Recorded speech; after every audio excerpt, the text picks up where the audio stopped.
licenciado Jason Manchego. Hoy hablaremos sobre el tema de oscilaciones amortiguadas y oscilaciones forzadas.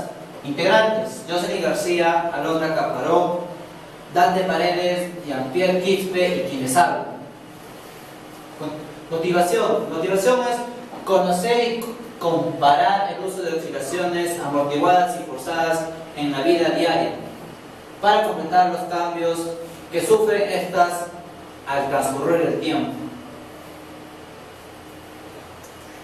Objetivo general es aplicar y demostrar mediante fórmulas de oscilaciones por problemas y ejercicios y experimentos.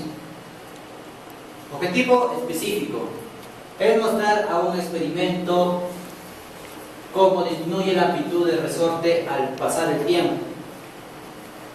Comprobar cómo el aire representa una resistencia como fuerza de amortiguamiento.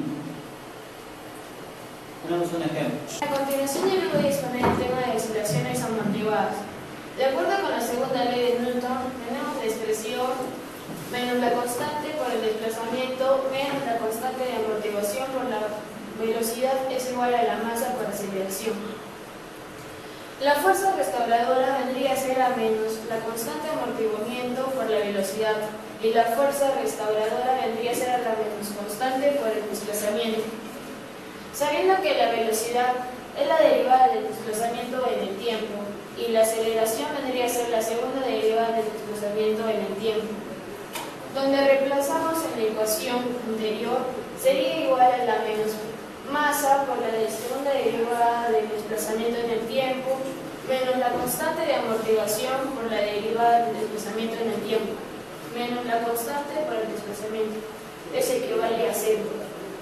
Cuando la constante de amortiguamiento es pequeña, vendría a ser la ecuación amplitud de épsilon elevado a la menos b entre 2 por masa por tiempo, multiplicado por la constante es igual a W por T más phi. Voy a explicar la gráfica de la siguiente ecuación.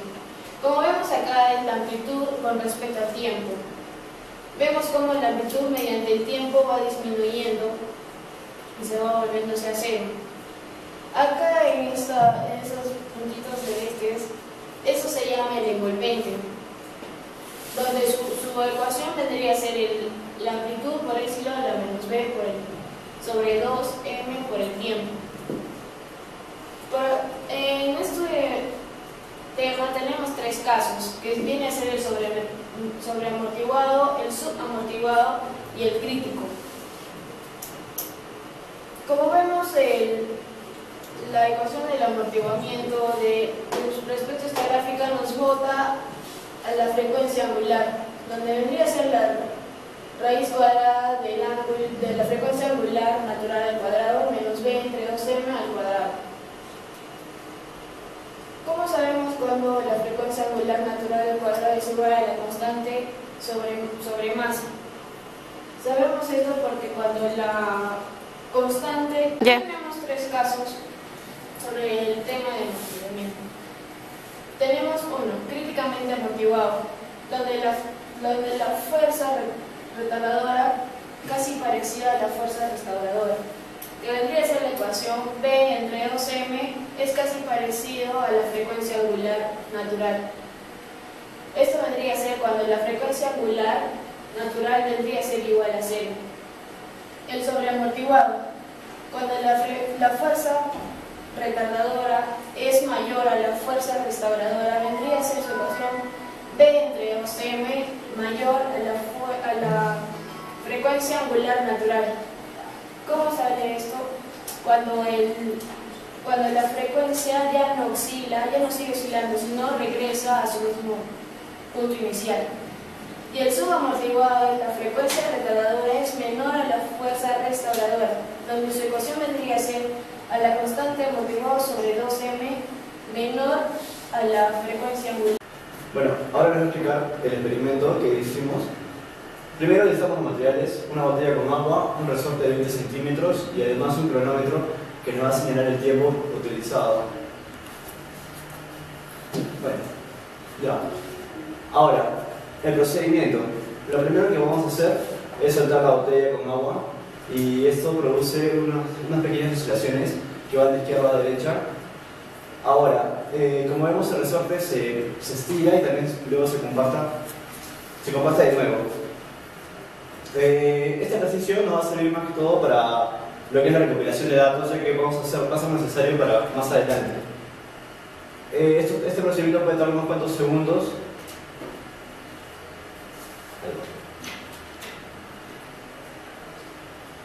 Ya, medición de la oscilación. Como hemos visto, primero, este ejercicio nos va a servir primero para la disminución de la amplitud respecto al tiempo, por ejemplo. Como vemos acá. Escucha.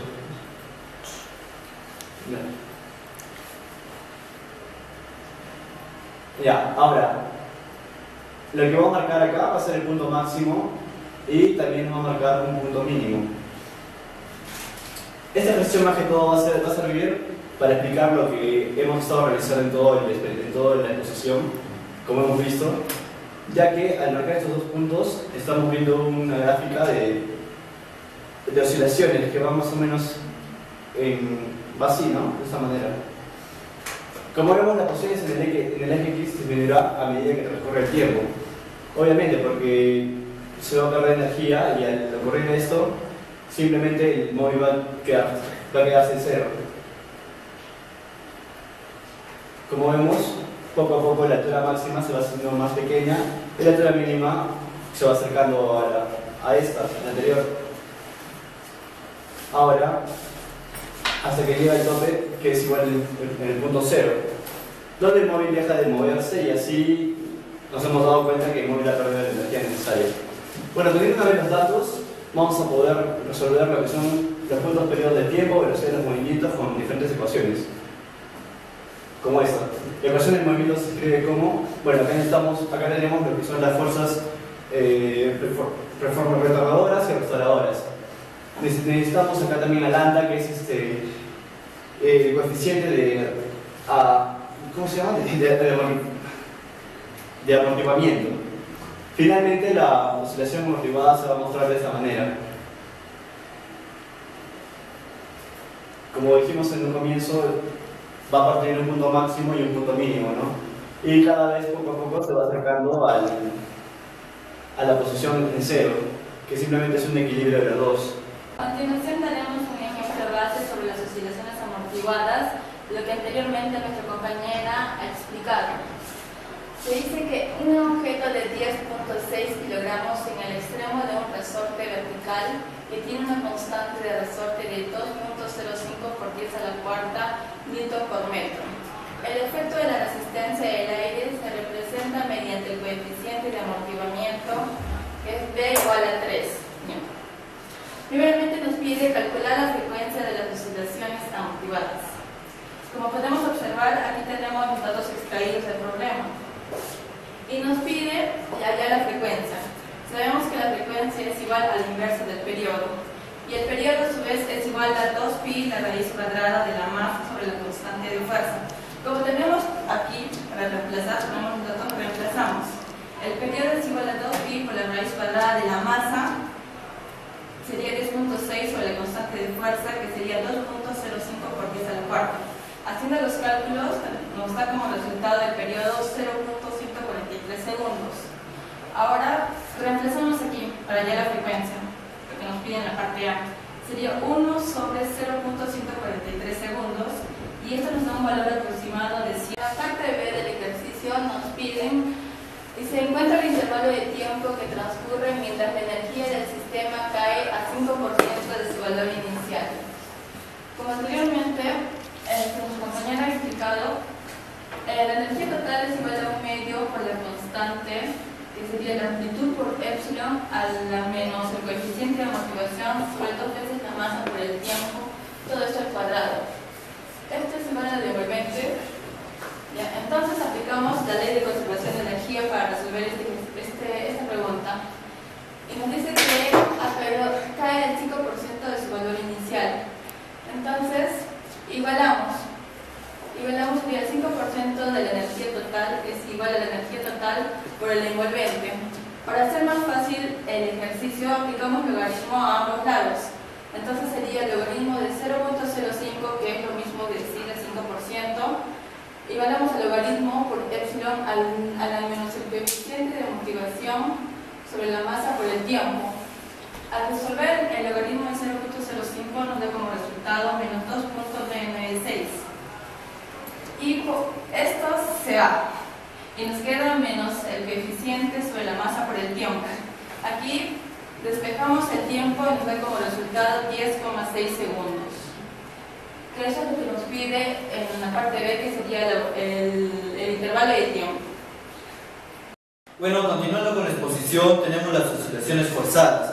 El sistema oscilante tiene naturalmente a detenerse debido a la pérdida de energía. Si no se le suministra energía al mismo ritmo que la pierde, entonces la amplitud de esta energía también pierde, disminuye. Entonces, si se le suministrara más energía de la que pierde, su amplitud aumentaría.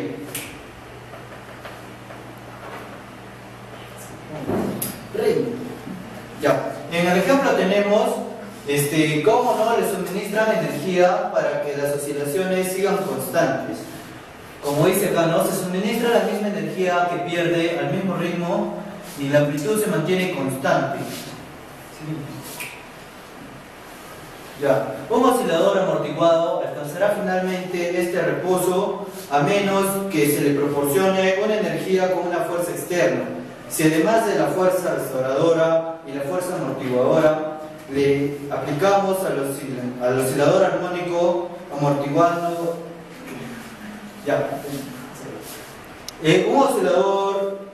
un oscilador amortiguado alcanzará finalmente el estado de reposo a menos que le proporcionemos una energía con una fuerza externa. Si además de la fuerza restauradora y la fuerza amortiguadora le aplicamos al oscilador armónico una fuerza, como se nota en este caso, ¿no?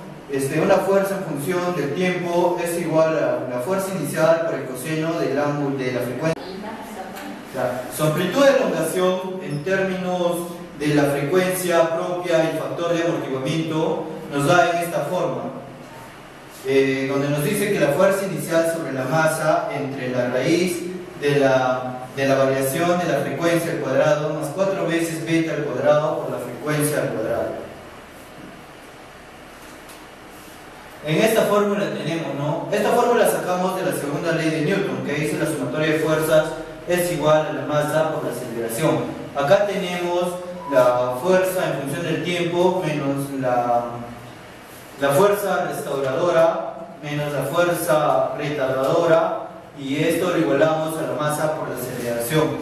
Y podemos decir, ¿no?, que su amplitud depende de la frecuencia angular y la frecuencia natural. Ya, tenemos acá un cuadro es un diagrama de la amplitud en función de la frecuencia y la fuerza impulsora. Acá vemos, ¿no?, en este cuadro cómo sube el pico y cómo está acá abajo. ¿Y por qué el pico está más alto? Nos dice cuando B aumenta, el pico se hace cada vez más pequeño, pero cuando B es mayor a 2 por la raíz de la constante de la fuerza por la masa, entonces el pico desaparece. La frecuencia angular, cuando la amplitud es máxima, se llama frecuencia de... A continuación vamos a dar un ejemplo base de lo que son oscilaciones forzadas. Se dice que un bebé se regocija durante el día haciendo sonidos y rebotando arriba y abajo en su cuna. Su masa es de 2.5 kilogramos y el colchón de la cuna se modela como un resorte ligero con constante de fuerza 4.3 kN por metro. En la parte A nos dice que la bebé pronto aprende a rebotar con máxima amplitud y mínimo esfuerzo al doblar sus rodillas. ¿A qué frecuencia? Ya, aquí tenemos los datos extraídos del problema y nos pide a qué frecuencia. Por efecto de la resonancia, como anteriormente nuestro compañero explicó, nos dice que la frecuencia es igual a la frecuencia angular sobre 2 veces pi. A lo que es lo mismo decir que es 1 sobre 2 pi por la raíz cuadrada de la constante de fuerza sobre la masa. Reemplazamos de los datos extraídos, hacemos los cálculos correspondientes y tenemos que la frecuencia es igual a 2.95 Hz. La parte B nos dice, ella aprende a usar el colchón como trampolín contacto con él durante parte de cada ciclo. ¿Cuándo su amplitud supera qué valor? Entonces en la parte B nos está pidiendo la amplitud. Primeramente, como sabemos, la aceleración máxima es igual a la amplitud por la frecuencia angular al cuadrado. Ya, al leer el problema, analizamos y podemos deducir que la aceleración máxima, si la aceleración máxima fuese igual a la aceleración de la gravedad, entonces la fuerza normal que ejerce el colchón sería igual a cero en cualquier punto de la trayectoria. Entonces, igualamos. La amplitud por la frecuencia angular al cuadrado es igual a la aceleración de la gravedad. Nos está pidiendo la amplitud, por lo tanto despejamos. Sería la amplitud igual a la gravedad sobre la frecuencia angular al cuadrado. Que sería lo mismo decir la gravedad por la masa sobre la constante de fuerza. Como ya tenemos los datos del problema, podemos reemplazar. Sería 9,8, que es la aceleración de la gravedad, por 12,5 sobre la constante de fuerza, que sería 4.3 por 10 al cubo.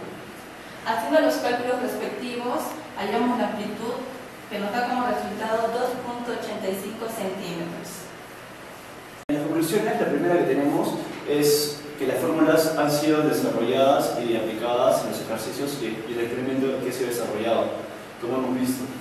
Ahora, tenemos la conclusión que es esta una específica, en la que nos dice que la amplitud del resorte disminuyó el paso del tiempo, ya que el móvil va perdiendo energía. Y como nos hemos dado cuenta, ¿no?, que las oscilaciones poco a poco, su punto máximo y el punto mínimo, se van acortando y va llegando a un punto cero. Ahora, en las recomendaciones, una ecuación aplicada en ejercicio y una oscilación amortiguada podría ser perfecta en partículas y no en la vida diaria, ya que encontramos factores, como por ejemplo puede ser el viento, que hace que lo posible para que esta oscilación se mueva de un lugar a otro o incluso la detenga. Ahora también tenemos lo que es la gravedad, ya que va a hacer que la partícula no solamente siga siendo vertical, sino que simplemente lo va a jalar para el fondo de la Tierra, ¿no? Y de esa manera lo va a poder parar. En la bibliografía tenemos lo que es Tilbury y Mosca, física para la ciencia y tecnología, Sirway y Hewitt, física, Holiday, Resnick y Walter, física, Sir Szymanski, Jung and Friedman, física universitaria, Pearson. Nuestro tema, gracias por su tiempo. Gracias.